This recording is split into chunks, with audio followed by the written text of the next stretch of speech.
السلام عليكم ورحمة الله وبركاته. إخواني الكرام، شو أخباركم وكيف حالكم؟ أتمنى أن تكونوا بخير وعافية وأفضل حال وأطيب حال.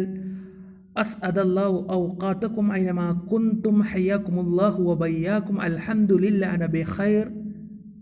اليوم أنا أقوم بتعليم سبق جديد بعون الله تعالى المنان إن شاء الله، وعنوان هذا السبق صبر كفل. ما معنى صبر كفل؟ صبر كفل എന്ന പാഠത്തിൻ്റെ അർത്ഥം എന്ന് പറയുന്നത് ക്ഷമയുടെ ഫലം എന്നാണ്. ഫലം എന്ന് പറഞ്ഞാൽ പയം, ഫലം എന്നൊക്കെ പറയാം. അപ്പോൾ സബ്ർ കാ ഫൽ, ക്ഷമയുടെ ഫലം എന്നാണ് പാഠത്തിൻ്റെ അർത്ഥം. ഒരു മനോഹരമായ കവിതയാണ്, നമുക്ക് പോയി നോക്കാം. അമ്രോദോം പർ ലദേ പടേ ഹേ ഗദറാ എ ഫൽ ഹഫ്തേ ബർസെ ജബ് മൗഖ ദഅവത് ദേതാ ഹോ ബന്ദാ ക്യോം ഗാനെ സേ തർസെ ക്യാ കഹ്തേ ഹോ ഭായി ജാൻ. അമ്രോദോം പർ ലദേ പടേ ഹേ ഗദറായ ഫർ ഹഫ്തെ ബർസെ. അപ്പോൾ അമ്രോദോം പർ, മുന്തിരി, അമ്രോദ് എന്നൊക്കെ പറഞ്ഞാൽ മുന്തിരി. അപ്പോൾ അമ്രോദോം പർ, മുന്തിരി മരങ്ങളുടെ മേൽ, ലതേ പടേഹെ, ഇങ്ങനെ നിറഞ്ഞു നിൽക്കുന്നുണ്ട്. ഗദറായ ഫൽ, ഗദറായ ഫൽ എന്ന് പറഞ്ഞാൽ, ഗദറായ എന്ന് പറഞ്ഞാൽ ഈ പകുതി പയുത്ത എന്നൊക്കെയാണ് അർത്ഥം.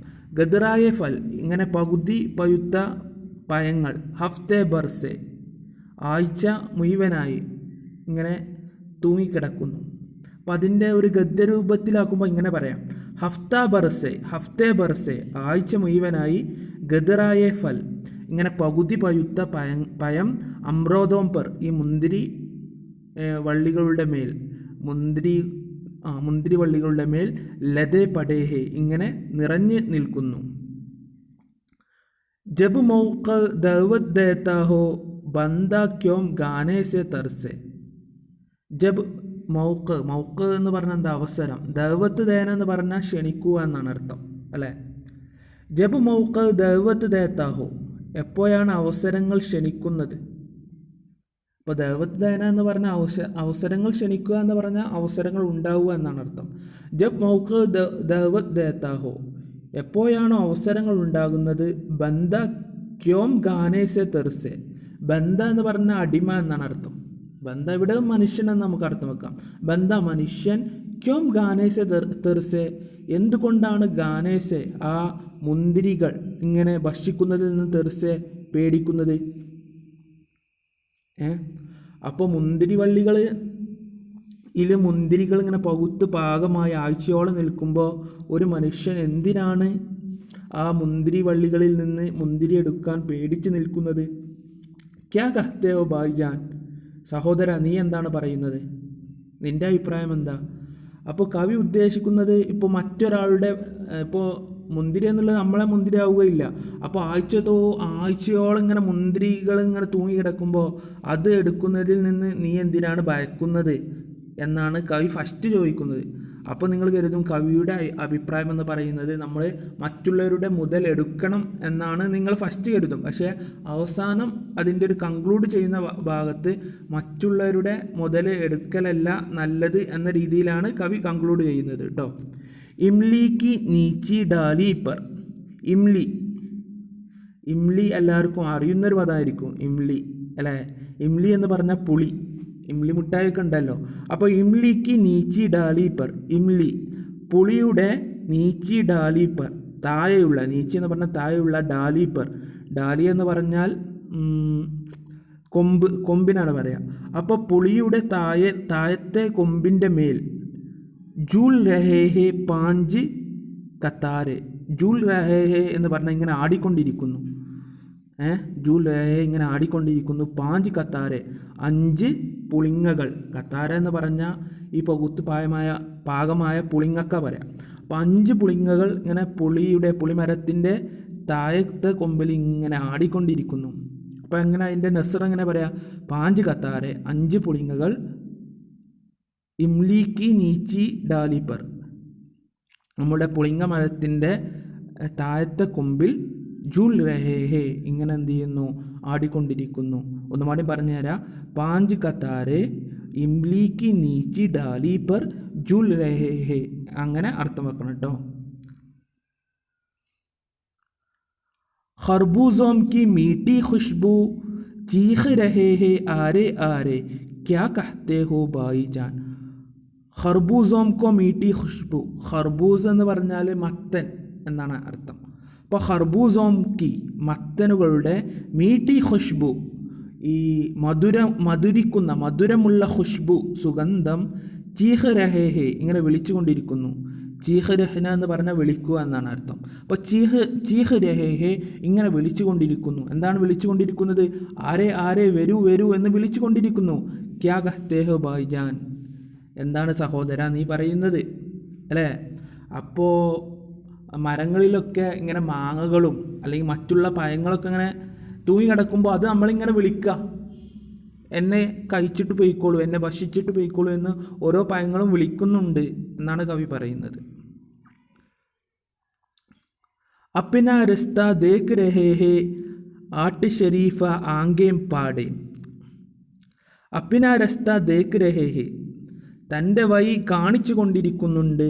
അപ്പിന രസ്ത, തൻ്റെ വഴി, ദേഖ് രഹേ ഹേ, ഇങ്ങനെ നോക്കിക്കൊണ്ടിരിക്കുന്നു.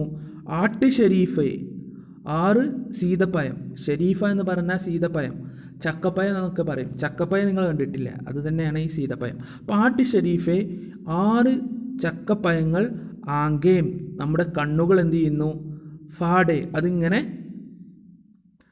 തുറപ്പിക്കുന്നുണ്ട്. നമ്മളെ ഈ 6 ചക്കപ്പഴം ഇങ്ങനെ തൂങ്ങി നിൽക്കുമ്പോൾ അത് നമ്മളെ കണ്ണുകളെ തുറപ്പിക്കുന്നുണ്ട്. ഈ ചോട്ടെ താലാബ് കെ അന്തർ, ഈ ഒരു ചെറിയ കുളത്തിൻ്റെ ഉള്ളിൽ, കൂക്ക ബേലി ഓർ സിംഗാഡെ, അതിൻ്റെ താഴെ എന്തുണ്ട്? കൂക്ക ബേലി എന്ന് പറഞ്ഞാൽ ലോട്ടസ്, താമര എന്നാണ് അർത്ഥം. താമരയുണ്ട്. ഓർ സിംഗാഡെ, സിംഗാഡെ എന്ന് പറഞ്ഞാൽ ഒരു ചെടിയുടെ പേരാണ് കേട്ടോ. ഈ വെള്ളത്തിൽ കാണുന്ന ഒരു തരം പ്ലാന്റ്, ഒരു ചെറിയ ചെടിയുടെ ഒരു ചെടിയാണത് സിംഗാഡെ എന്ന് പറഞ്ഞാൽ. അപ്പോൾ അതും ഉണ്ട്. അപ്പോൾ താമരയും അതുപോലെ ഇങ്ങനെയുള്ള ചെടികളുമൊക്കെ ഇങ്ങനെയുള്ള ഒരു തരം മരമാണ്. അതൊക്കെ ആ കുളത്തിലുണ്ട്. ക്യാ കഹ്തേ ഹോ ഭായിജാൻ, നീ എന്താണ് പറയുന്നത് സഹോദര. ഹംബി, നമ്മളും, ഹാത്ത് ബഡാ സത്താഹെ, നമുക്കും എന്ത് ചെയ്യാം, കൈകൾ നീട്ടാൻ സാധിക്കും. ഹാത്ത് ബഡാ സത്താഹെ, നമുക്കും കൈകൾ നീട്ടാൻ സാധിക്കും. അങ്ങനെ കൈകൾ നീട്ടി ആ മരങ്ങളിൽ നിന്നൊക്കെ, അന്യരുടെ മുതലിൽ നിന്ന് അവരുടെ പഴങ്ങളൊക്കെ പറിച്ച് ഭക്ഷിക്കാൻ നമുക്ക് സാധിക്കും. ആകെ ദേഖ്യാ ക്യാ ഹോത്താ ഹെ, മുന്നോട്ട് നോക്കിയാൽ ക്യാ ഹോത്താ ഹെ, എന്താണ് ഉണ്ടാകുന്നത്, നമുക്ക് മുന്നോട്ട് നോക്കാനും സാധിക്കും.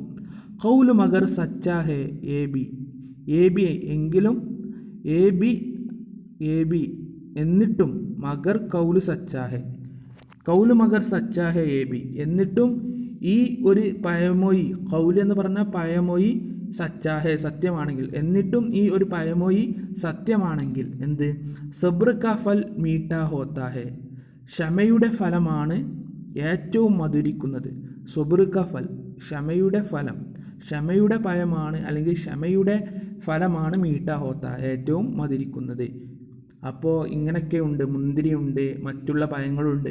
അങ്ങനെയൊക്കെ ആണെങ്കിലും അതൊക്കെ കാണുമ്പോൾ നമ്മളതൊക്കെ സഹിച്ച് ക്ഷമയോടെ നിന്നാൽ, അതൊന്നും അന്യരുടെ മുതൽ ഭക്ഷിക്കാതെ നിന്നാൽ, ആ ഒരു സൊബർ കഫൽ, അങ്ങനെയുള്ള ക്ഷമിച്ചുകൊണ്ടുള്ള ആ ഫലം, ആ പഴം, അതാണ് മീഠാ ഹോത്താ ഹെ, ഏറ്റവും മധുരിക്കുന്നത് എന്നാണ് കവി പറയുന്നത്. ക്യാ കഹ്തേ ഹോ ഭായിജാൻ, what is your opinion my brother, എന്താണ് സഹോദര നിൻ്റെ അഭിപ്രായം എന്ന് കവി ചോദിക്കുന്നു. ആരാണ് കവി? മുളഫർ ഹനഫി എഴുതിയ ഉറുദുവിലെ അതിമനോഹരമായ കവിതയാണ്. ഇൻഷാ അല്ലാഹ് ഇതിൻ്റെ ആക്ടിവിറ്റീസുമായി നമുക്ക് വീണ്ടും കാണാം. വാഹ്റ ദഅ്വാനാ അൽഹംദുലില്ലാഹി വസ്സലാമു അലൈക്കും വറഹ്മത്തുള്ളാഹി.